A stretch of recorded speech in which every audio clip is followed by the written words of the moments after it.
tonight's our last night, and thank God we are. Let's see. Wait, I may be messing this up a little, Rabbi. Before we get anywhere, hold on. Um, I want to share the screen. Here we go. There we go. All right. Um, can you see me? Can Yeah. everybody see me? Yes. Good. All right. So let's get ourselves started. As I told you last week, we are looking at, tonight we're going to explore the gates of Yerushalayim. Gates imply to some degree that people go in and out, or you wouldn't need a gate.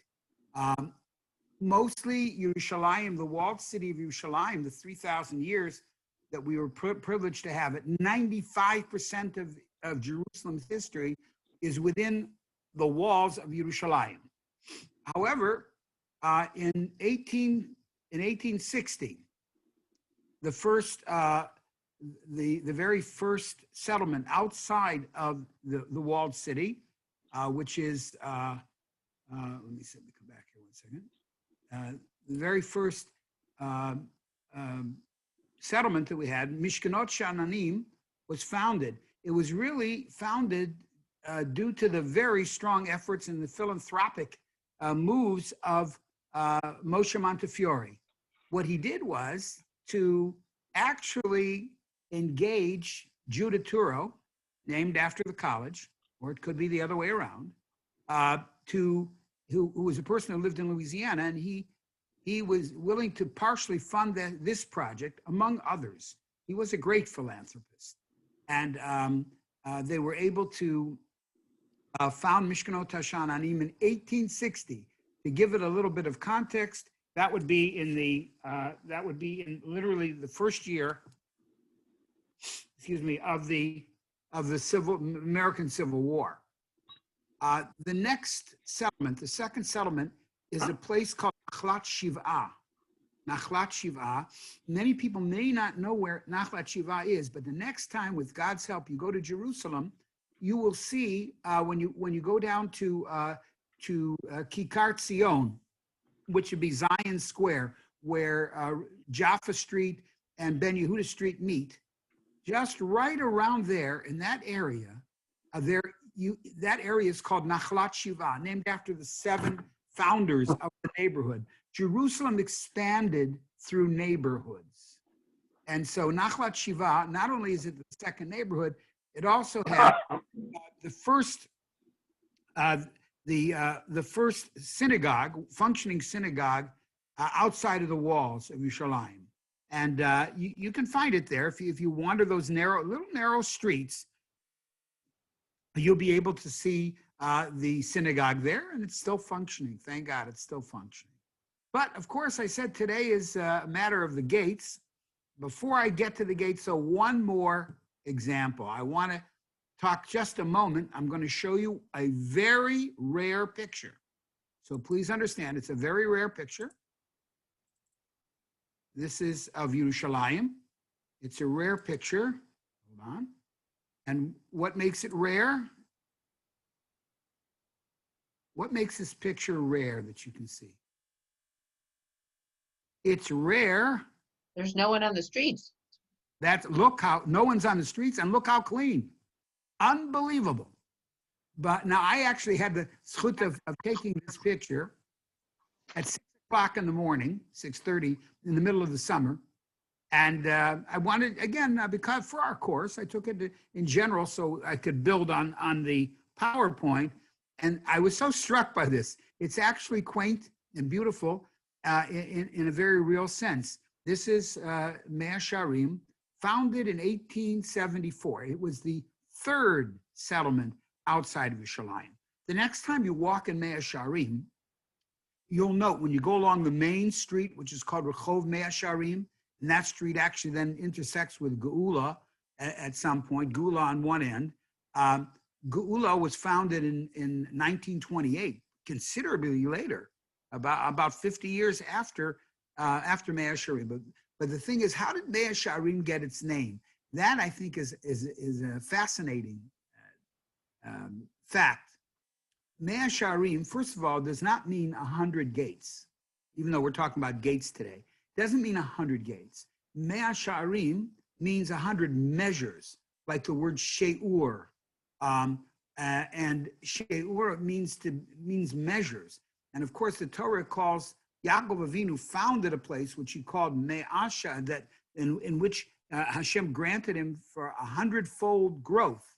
So this neighborhood of Mea Sharim, and again, Yerushalayim grew by neighborhoods, not by large projects, but by neighborhoods, founding of 20 houses, 30 houses, 40 houses. It was actually opened Parshat Toldot. That's when the story of Yaakov and Mea Sharim and his digging of wells and the adversarial relationship between him and the Plishtim. So because it was founded in Parshat Toldot, they named the neighborhood Mea Sharim. Okay. Now we're going to skip a little bit. I just want to show you here. This is a talk about the proximity of the building to the old city. This really is this is an office building. Right when you turn around, you see this. When you turn around and you're looking this way, you're looking into Yerushalayim, the new Yerushalayim. You can cross the street. Look how close it is to the wall of Yerushalayim. Up until 1949, up until 1967, that was the Jordanian border. This was Israel. That was Jordan. It's a pretty, let me see if I can get my annotation here. 1 second. There we go, our spotlight. And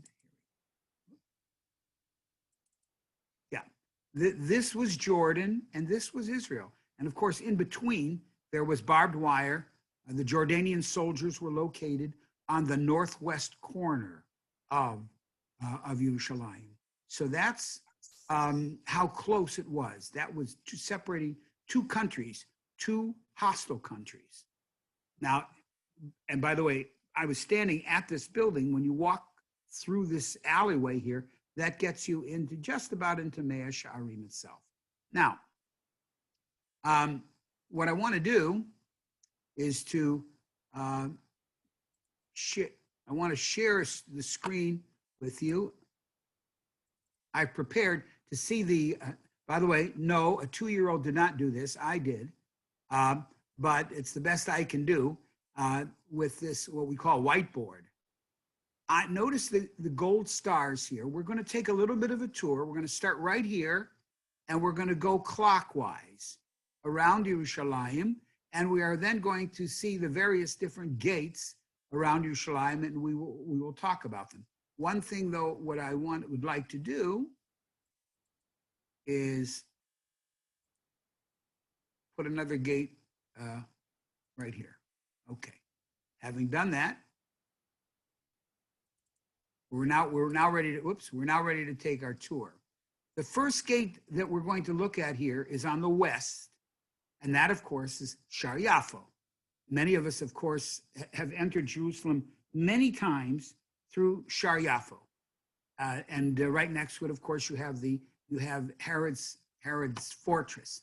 So let's get ourselves back and open ourselves up. Here, 1 second.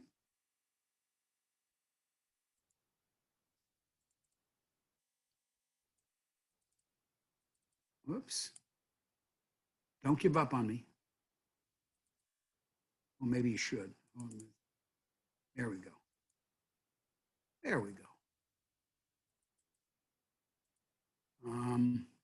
Let's get it. Here we are. There we go. Shar Yafo, all the way on the west. Now, this gate we've entered many times. You'll note that what Shar Yafo has in common with other gates is the parapets and the openings up here at the top of the gate. That was for people who were the guards of the city. If there was an impending attack on the city, they would see it, and they would try to repel it with. Before the time of guns and gunpowder, it was done with arrows, also boiling water, boiling oil or whatever they could to repel the enemy. Now, notice when you walk through Shar Yafo, those of you who have done that know you have to make a quick left turn.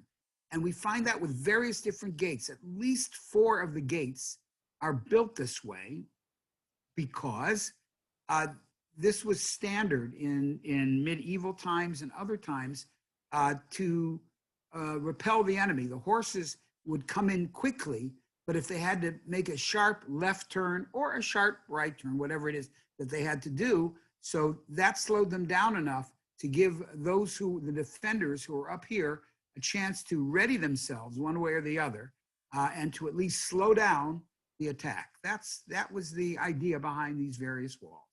Now, this wall and this gate is open from 1538. It's about almost 500 years. Almost 500 years. The entire wall that we have, the current wall, is the product of the project of Suleiman the Great. Suleiman the Great. He was the second Ottoman ruler. His father was Salim, and he is Suleiman, and he felt that he had literally a religious obligation to rebuild the walls around Yerushalayim. What is not often known is that there weren't many walls around Yerushalayim from the time of the onslaught of the Muslims and others. Most of the walls were down. Crusaders, certainly, the walls were down. That doesn't mean nothing was left, but it means to say they were turned very much into rubble. And Suleiman the Great felt that God expected him to restore Jerusalem to its former glory. And that not only included, it probably began with the idea of creating the walled concept of Yerushalayim. For us, of course, the walled concept is tied into Purim, the cities that are walled from the time of Yoshua ben Nun, with the exception of Yerushalayim, which did not have the wall from that. Sylvia. Yes? Hello? Okay. With the exception of Yerushalayim, which did not have a wall from the time of Yoshua, Yerushalayim has its own separate status because it is the centerpiece of Jewish life. So the Megillah on different days. Now, this is an inside view of the very same gate. Right here, you can see that's where you enter, but you have to make a quick left turn. And there are descriptions which tell us about who built the wall, who built the gate, who authorized the building of the gate. Now, we call it Shar Yafo because it's the gate that one had to go out in order to get to Yafo, or to get to the Mediterranean Sea. However, others called it by different names. It was called Shar Tat Filat David. The gate of the entrance of the port of David. I'm writing. What do you want? Hello? So go listen. Okay. You may not realize you're on, your audio's on. You need to mute yourself. So we have what we call it's called Porta David.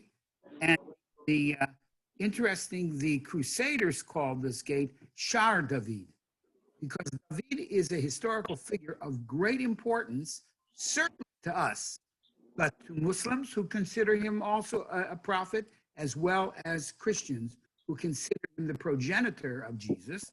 Their Bible starts with that. That's how they develop their genealogy. So that's on the western side of Yerushalayim. Now, continue our march onward. This is where Shar Yafo is. It's the most popular gate. You could walk the wall here, by the way, if you so desire. But the very next gate we're going to look at is called the New Gate. And we're going to see, let's see if I can get this here. Okay. It's called the New Gate. Shar HaChadash. Now, in Yerushalayim, new and old are relative terms. New means it was founded in 1838. It wasn't founded, it was created in 1838 to allow the Christians to be able to go across the street, because there was a Notre Dame, I don't know whether it was a cathedral at the time, but it had some deep religious significance. And so, one second.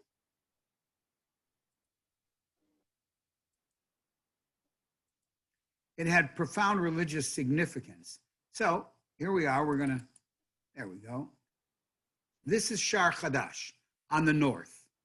There are 3 gates on the north. Rather than take you back to my crude drawing every time, just know we're going to go from west to east. As you can see, this is a very uncomplicated gate because it was completely functional. It wasn't to be, it wasn't created for its beauty. It wasn't created as a defense. It was created simply for people. The Christian community in the 1800s was getting too big for the Christian quarter. So they broke through the wall at this point. And this is Shar HaChadash. By the way, you can continue your walk along the wall if you like. That's you can go all the way across the north part of Yerushalayim. And we're ready to go to the next one. Now, the next gate we're going to look at we're going to spend some time on it. This is called Shar Shechem. Now, this particular photograph is at about 160 years old. Remarkable photograph. You can see here the dental formulation of the spires at the top of the gate. Notice there's no road. There's nothing here. 150 years ago, that's where Yerushalayim ended. Remember, nobody actually opened Yerushalayim. There were no neighborhoods in Yerushalayim until 1860. Certainly no Jewish neighborhoods. There weren't any Christian neighborhoods either. There was one, I think, institution. That was it. Now, this is Shar Shechem on the north. The Arabs call it Bab al-Amud. Bab al-Amud. We call it Shar Shechem because when you go out of this gate, you're going north, and so that you take the road to Shechem. Others say the road to Damascus. And of course, Damascus had a great deal of importance to the Ottoman Empire because it was one of their district capitals, Damascus. And of course, it is the capital of what's left of Syria now. The word, and one other thing about Shechem, what we call Shar Shechem, the word Shechem in English is called Nablus. Nablus, you may well have seen it. It's the same thing as Shechem. In either case, Shechem is not controlled by Israel. There is security, but it's under the direction of the Palestinian Authority. And of course, they make very strict rules about whether Jews can enter, can't enter, what days they can enter, and how safe they'll be when they enter. Not so simple. But it's called Nablus. You might wonder, how do you get from Shechem to Nablus? Well, it appears the Romans saw Shechem as one of the administrative cities of what they called Palestine at the time. And it was a relatively newly built city. Shechem, of course, has been around since the time of the Torah, but it apparently had some newfound modern elements to it, and it was called Neopolis. Neopolis. So neo means new, and polis means city, like metropolitan. But Arabs cannot pronounce the letter P, okay? Just even here, I went to a store. I went to a Walmart the other day, and I wanted to get something from the pharmacy, and I saw someone who was stocking it, and I asked her for it, and she said, "It's over there with the bills, That's not to make fun of her. Arabs cannot say, or at least it takes a long time for people who speak Arabic, if that's their native language, to utter P. So it became Nablus, not Neapolis, but Nablus. And that's why, and it's retained that English name. Notice now that what you're seeing here is it was the main gate out of Yerushalayim, all the way up, certainly up until the end of the Arab regime. It was a gate, even though much of the wall was down. We know from various records that this gate, when you see it, it's the same gate probably that Rabbi Akiva went through when he came home. It's, when he was out of the city for whatever it was, or Rabbi Tarfon, or Rabbi Eliezer, very same gate. Okay? And this is what it looked like with the artist's conception. This would be the Shar Shem. Typically, Hadrian, who was the emperor during the Bar Kokhba revolt from 132 CE to 135 CE, he put the revolt down. The city Yerushalayim was changed officially to become Ilia Capitolina. Ilia is the family name of Hadrian. Capitolina means the capital city, and that's what it was called in those days. Now, Hadrian, as many emperors did, Titus, others, erected monuments to his glory. And one of them we have, it's not mentioned of Josephus, because Josephus, I believe, was probably dead by that time. But we do have records of it, that he erected a gate this is called a victory gate, in which this large arch is where the central people entered. The secondary people of secondary importance, or the common folk, would enter either to the right or to the left. Notice here, this is not just somebody's whim to put a pillar here. This pillar is apparently was placed inside Yerushalayim, probably a few, maybe 30, 40 yards in. And this pillar, probably with a statue of Hadrian on it, was, when you entered Jerusalem, you knew you were entering in honor of Hadrian. Like when you get to the airport, it tells you that Lori Lightfoot Mayor, or Rahm Emanuel Mayor, there's a big sign, and this was to let you know Hadrian is the emperor. He put that up.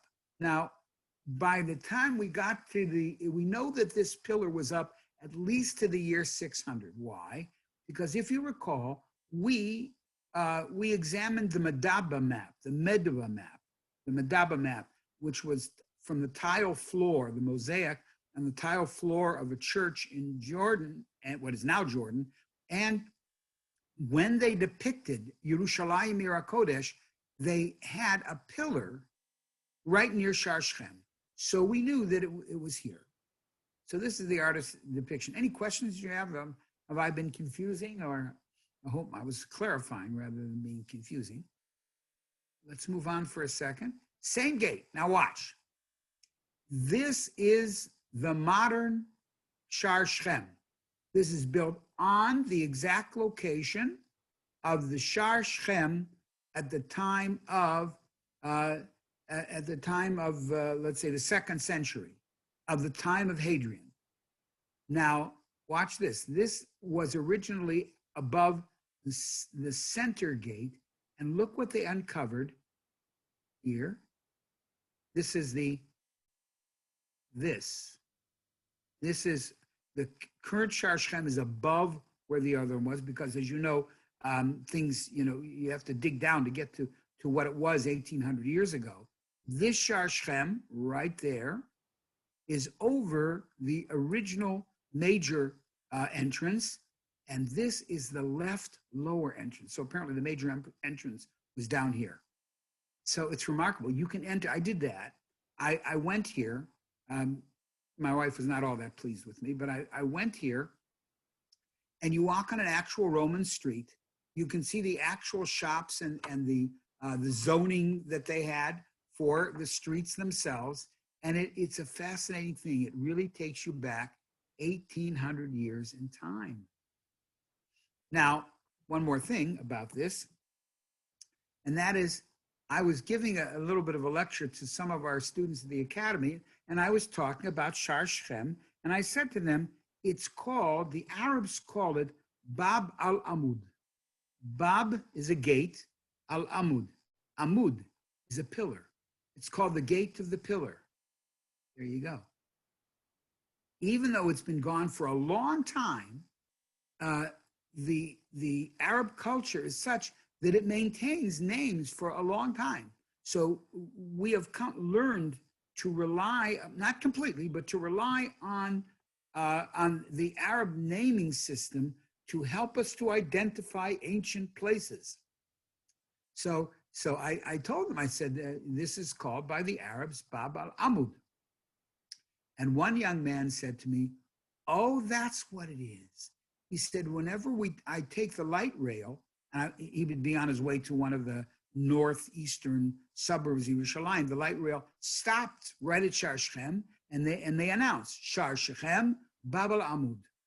He said, now he knows. It's very interesting. They did it because, you remember, the middle gate on the north and the east gate on the north, those are both in Arab neighborhoods. You're right here at the very beginning of the Arab neighborhood. If you walk straight from Shar Shechem, let's say you enter and you go on Main Street, you will get to the Cardo. You will get to the Cardo, and many of us, of course, have been there because that was due. The Romans had north-south streets and east-west intersect. Now, this gate is probably the least well-known of all the gates. It's called, it actually has two names. It's called Shar Hurdos. The origin of the name Shar Hurdos is not so clear because we have no evidence that it was built by Hurdos. But it could well be that it was just given that name. But the more common name is, it's called Shar HaPrachim. If you look carefully here and straighten your eyes a little bit here and here, you will see that these discs have imprinted on them a flower of sorts. And therefore it's called either Shar Hurdos or Shar HaPrachim. Okay. Questions, anybody? You might be have your mute yourself unless you want to speak. All right. Now we're ready to go. So now we have 3 gates on the north. And I want to see if I can get us. I don't know why we're having that sound. We're going to try to, here we go.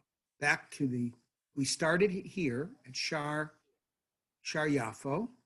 And if we go out here, that would take you to Jaffa. And of course, it takes you, that street will take you to, that's Shar Yafo. That's Rehov Yafo. Again, the street is in the direction of Jaffa. Then we move to the new gate. From the new gate, we move to Shar Shechem, which has a very rich history, and Shar Hurdos. Now, by the way, Shar Hurdos is not really used by many people, but it is used for deliveries and stocking places. Huh? All right. So that's as far as we've gotten. Now we can wind our way around. We can also do this on the wall of Yerushalayim. Get here. This is the northwest corner, or I'm sorry, northeast corner of Yerushalayim. And our soldiers had to take this corner because, as anybody knows who plays tic-tac-toe, you want to get the corners. If you do that, then you could go this way or you can go this way. So our precious Chayalim had to literally thread the needle, go along the street with the Arab, with Jordanian occupying forces on Yerushalayim, and they had to liberate the Rockefeller Museum. Maybe liberate might be a little bit of an overblown term. I don't know whether you have to liberate a museum, but in order for Yerushalayim to be taken in 1967, they had to take this large building, the Rockefeller Museum. As its name implies, it was endowed by the Rockefeller family for Middle East studies. We're now going to go down here and we're going to take a look at Sha'ar Arayot.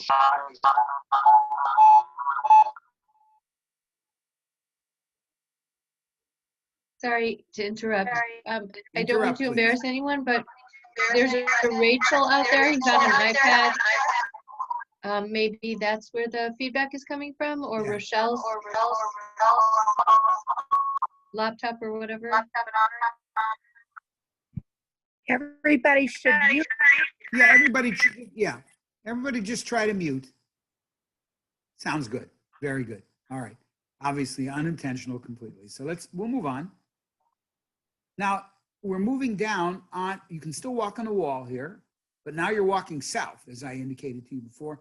This gate is called Sha'ar Arayot. And there are 4 lion-like figures here and here. Some people feel compelled to always say they're not lions, they're panthers. I honestly don't know the difference, except I would probably run from any of them if they were coming my way. But shall we say, the legend is that Suleiman, responsible for, again, restoring the walls of Yerushalayim. These did not really exist very well. Maybe not at all. Maybe they were just rubble. If you recall, we talked about the height of the Kotel. When the Jews came back during, in the 3rd century, etc., they really didn't find a Kotel completely built. They really only found the Kotel HaMaravi. They only found 7 layers, as opposed to maybe 30 that it was. And eventually it was rebuilt. So it is with the wall here of Yerushalayim. This is the exterior wall of Yerushalayim, not the wall where the Kotel comes. It was at this gate, first of all, Suleiman believed, according to legend, that unless he restored the walls of Yerushalayim, giving it the dignity that it deserved, God would send the lions to consume him. So according to the legend, that's why he did it. These things are not necessarily something we can substantiate. It's not in any of the writings that we have of people who actually either he or spoke in his name or wrote in his name.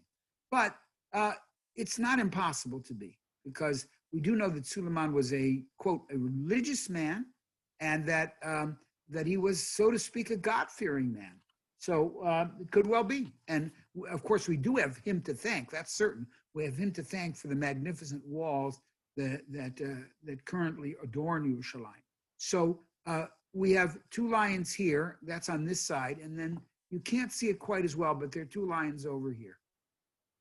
Now, this gate is most prominent in modern Jewish history because it represents the only time in Jerusalem's history where Jerusalem was conquered from the east.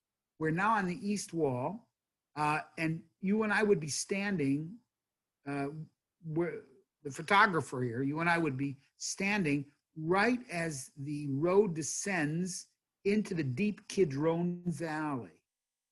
Okay, so if you can picture that if you would turn around, you'd be walking down into the Kidron Valley. Now, when with Hashem's help and with the courage of Israel's soldiers, we liberated Yerushalayim from the occupation. Our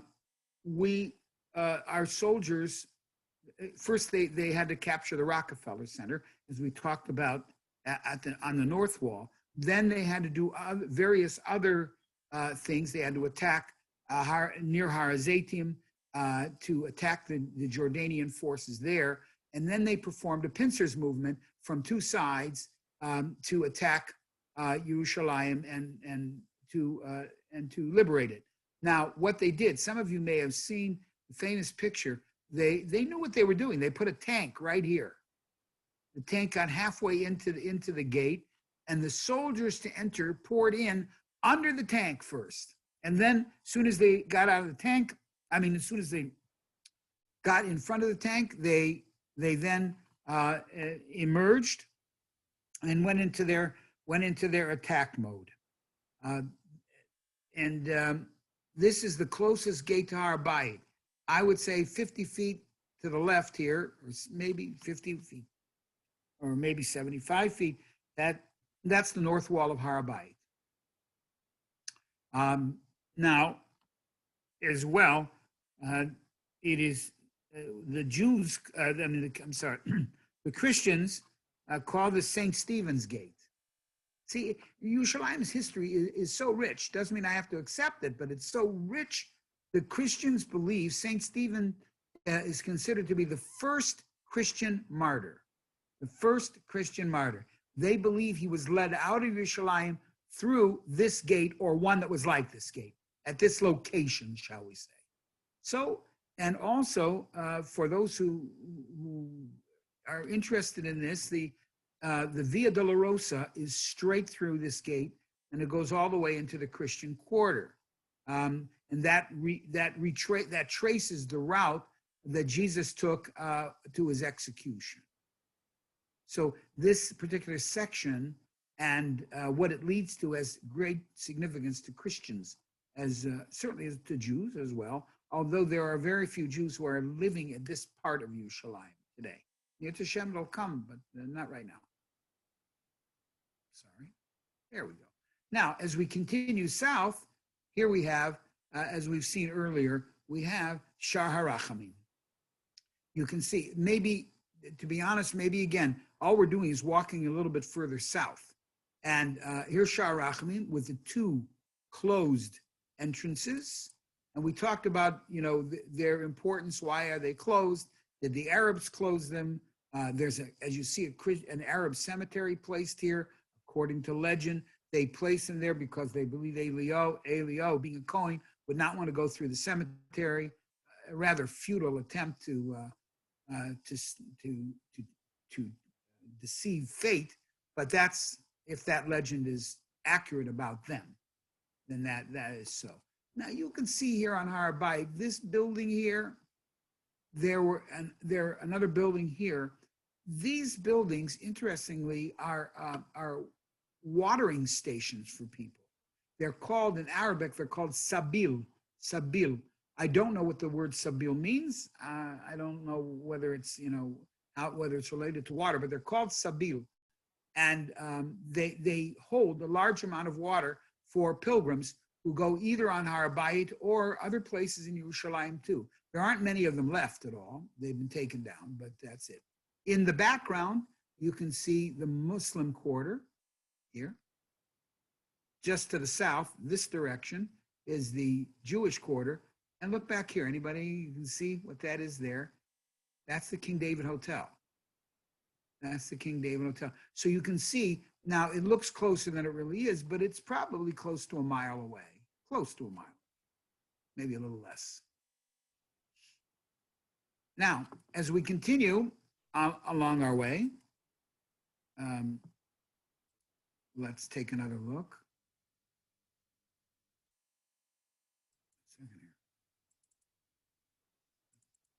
There we go.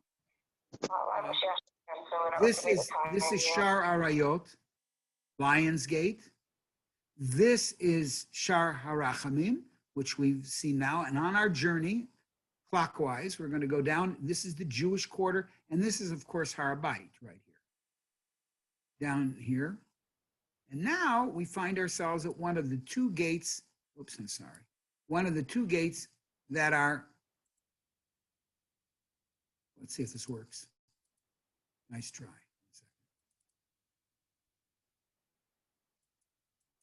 There we go. No applause, please. Hold your applause until the end of the presentation. Now, Wait, I don't know why, I don't want to wipe out the whole city. Hold on. All right. Anyway, this is called Shar HaAshpot. So we're going to go back and we're going to share the screen. Oops. Let me see if I can get a larger picture here. All right, we'll do it this way. There we go. This is called Shar Arayot. Now, actually, the name Shar Arayot is found in Tanakh, in Nehemiah, particularly Nehemiah. Nehemiah identifies a number of gates no longer extant. None of the gates that he had, place that he had them, but we've taken the names. I saw a picture of Shar HaAshpot. This is the closest one to the Kotel. And we'll recall, whoops, we're almost done here. As many of you will recall, and this is the closest wall to the Kotel. Now, about 120 years ago, Shar HaAshpot existed, but it was about, I'd say, 3 to 4 feet high and maybe 4 feet wide, maybe 5 feet, like this.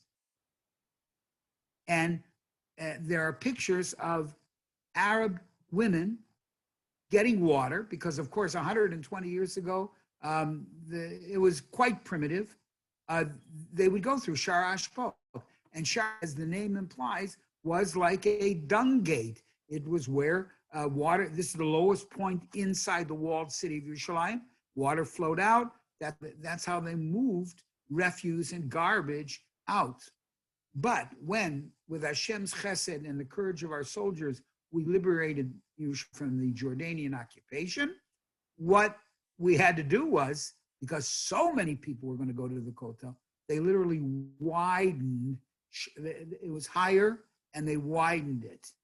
It was actually made higher before the 6-Day War, but it wasn't as wide. It couldn't hit a bus. Now they made it wide, and of course an awful lot of traffic goes through there. Now we're going to conclude with Shar Tzion. Shar Tzion is a magnificent gate.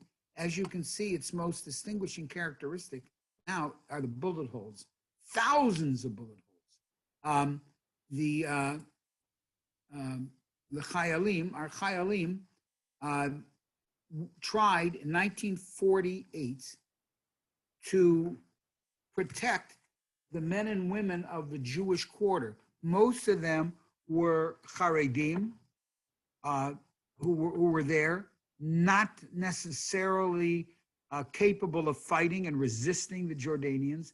So the Palmach, in the very early days of the state, actually broke through Shar Tzion, got past the Jordanian guards, and actually sought to liberate and protect the Jews of the Jewish quarter who had lived there for hundreds of years. Now, of course, since the time of the Ramban. Remember, we learned about the synagogue of the Ramban. That was 1263. A couple of things we're going to see, and then we'll close. I hope, obviously, if you have other things that require that you go, obviously, I understand. I won't even know. So here we go. Right when you enter this gate, right on this wall, there is this large plaque. It's about I'd say 5 feet high by at least 3 feet wide. I'm going to read it for you. Or Liyom Gimel, on Monday night, the 9th of Iyar, which means, of course, Tafshin Chet, 5 days after the state was founded, which is the 18th of May in 1948, Kavshu Anshe Palmach, the members of the Palmach. Remember, there wasn't even Tzva Haganah Yisrael at that time. They were still called the Palmach. Those were the fighters from pre-state times, all right? And they had their own unit called Harel. They then broke through. They attacked, and they actually got through. And then this beautiful plaque says, the next day, before even the sun rose, they broke through the gate, and 22 fighters went to defend the people of the Rova HaYehudi, of the old city, the Jewish quarter, Hanatzor, Be'ir HaTikah, that was under siege in the old city. Now, then they write Bemo Gufam, with their own bodies, below Shiryon v'Totach, without any armor and without any heavy weaponry, Cherfu Nafsham, they literally sacrificed their lives al Chomot Yerushalayim, to protect the walls of Yerushalayim, those very walls that we learned about today. And then there's an admonition at the bottom. Ha'omer b'shar hazeh, whoever passes this gate, Yizkarem, should remember them. So whenever you go to Shar Tzion, I always stop and read the plaque, and no matter who's with me, they got to sit and listen as we get through the whole thing. Those soldiers met a terrible fate. They were killed by the Jordanians, thrown into a mass grave, which we really didn't know exactly where it was until we liberated the Jordanian occupation. And one of the very first acts that Tzahal did was to find that mass grave. They knew they were there somewhere. And it was right at the juncture, not too far, really not that far from the Kotel. I mean, I'd say about a quarter of a mile from the Kotel, in the Jewish quarter. And then they exhumed the bodies and they brought them to Har HaZeitim, and they were buried at the very top of Har HaZeitim, and their burial place can be seen from Yerushalayim, from the old city itself. And in its place, in the place of the grave, this mass grave, they put this very, very simple memorial. We'll conclude now with this. There's less and less talk, Baruch Hashem, of dividing Yerushalayim. But I just want to show you the demographics of Yerushalayim. It's not today, this is about 10 or 12 years ago. But the blue in its various different shades are either Jewish control or major Jewish population. This patterned blue, that's West Yerushalayim. That's where the New Hebrew University is. It's where, the things that we're used to, the Knesset, etc. Red is where largely Palestinian neighborhoods are. And the brown is under Palestinian control, and that's called Area A. Here, Beit Lechem, and here Ramallah. There are other places, but this is largely around Yerushalayim. So you can see the complexity of the situation. Places like Beit Sefafa that are largely inhabited by Arabs. We have Silwan. We have right here Silwan. That they are not under Palestinian control. They're under the control and the security of Eretz Israel, of Medinat Yisrael, but it's almost all Arab populations. Same thing here. The Palestinians are here. The blue is the Jewish quarter. So first of all, I don't think it's going to happen. But any attempt to divide Yerushalayim demographically would be an absolute. I think would be end up to be an absolute failure. So this is Yerushalayim today, and I hope you've enjoyed this series.